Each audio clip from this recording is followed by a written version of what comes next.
Ayun eh. Ano? Ang pinapanood mo dyan?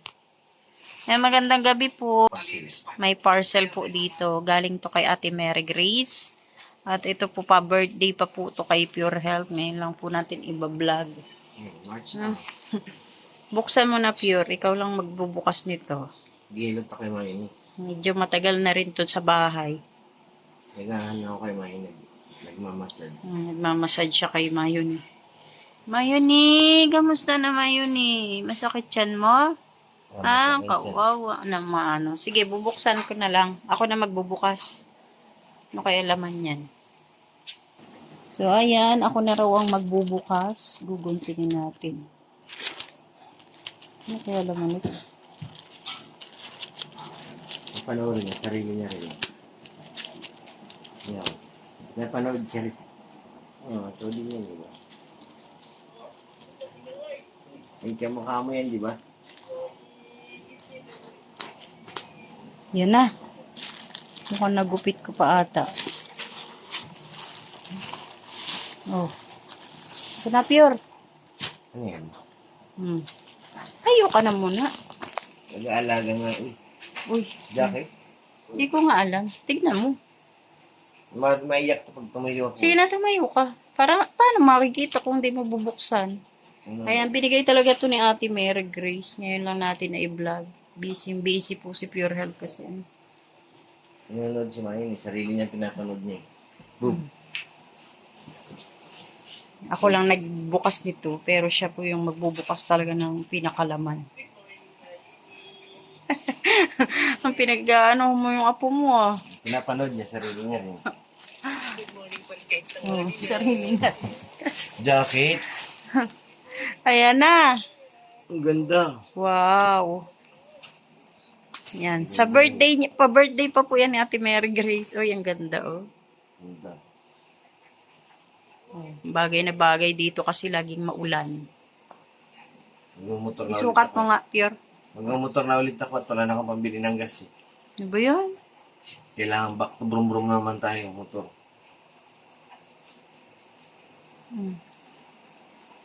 Bakit ayaw? Ano yung lock? Yung zipper baga. Na ano? Lo, huwag mo na ano eh.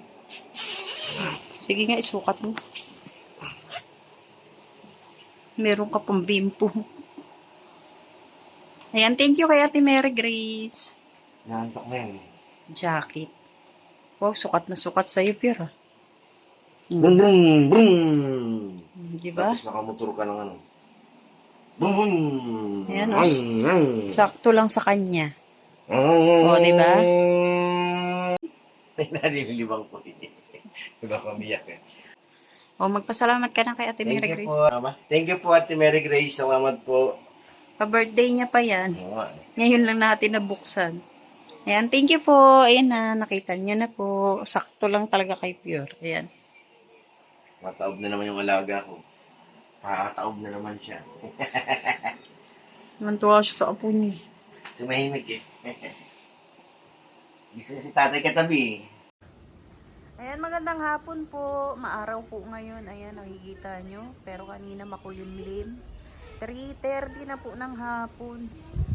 At meron tayong i-unboxing. Unboxing talaga. Ang tawag dito, diba? Meron tayong parcel. Bubuksan natin. Ate, buksan mo na. Yan, kararating lang, no? So, ngayon, bubuksan na natin. Taran! Ano yan? Para saan? Oh, diba?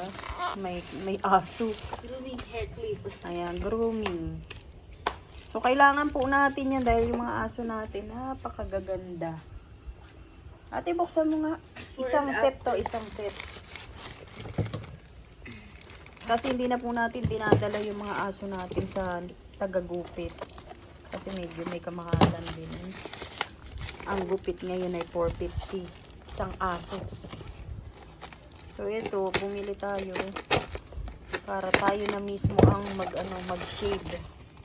Maggupit sa mga aso natin. Tingnan nga natin. Ilabas mo, ate. Charan! Ayan. Ay, Bakit ang lalaki? Ano to? Para sa kuko. Tapos, Yan, panggupit din ang kuko. parang di man tumuubra. Totoo at may. Parang masakit naman yata eh. Tapos may gunting. Ano pa to? Uy, may suklay na ginto. Ay, stainless. Tapos, ito yung pinakamahalaga. Ayan. Ano pa to? Ito? Para sa mata to?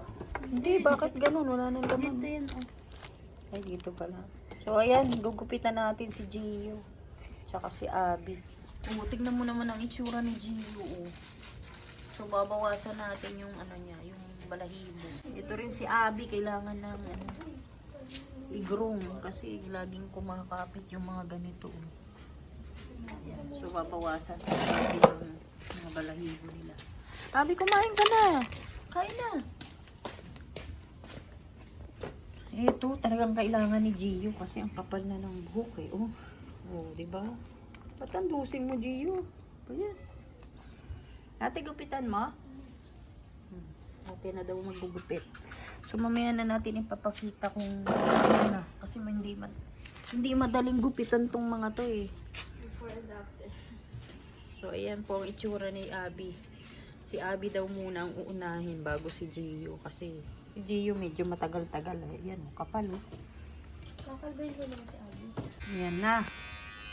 Pag masyadong kalbo ate, hindi ginawin yan. Tingin nga, ano, tumatalab. Patingin nga yung ano. Itong bigyan mo. Yung baga, oh. Ayan na oh. Hindi masyadong matalas. Yung sa mata niya, ayan oh. Mata mo na. Kasi meron parang sobrang excess na.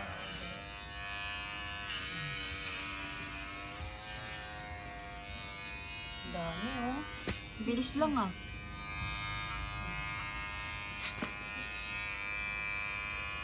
So mamaya na natin bibidyohan kung ano pagtapos niya.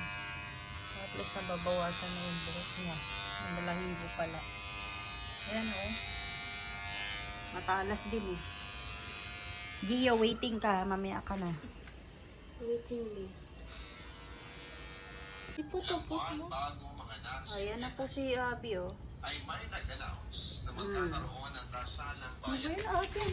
Sinabi Ang niya ni liit. Melanie at hindi Lumiit kami lalo. nagdalawang isip na magpakasal. Ay, ang kahit ganda na ni pamalaki na Abby oh. Ba't ang nakatayo kanyang to? Kaya lang Si Gio naman po ang isi-shave dahil tapos na si Abby.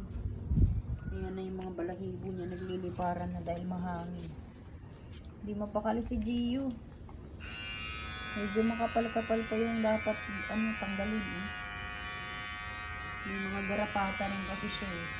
Kaya kailangan talagang mabawasan yung balahibo. Nagliparan na oh. Ito na yung mga nabawas sa balahibo niya. Oh, ang dami na rin. Yung mukha mo, Gio.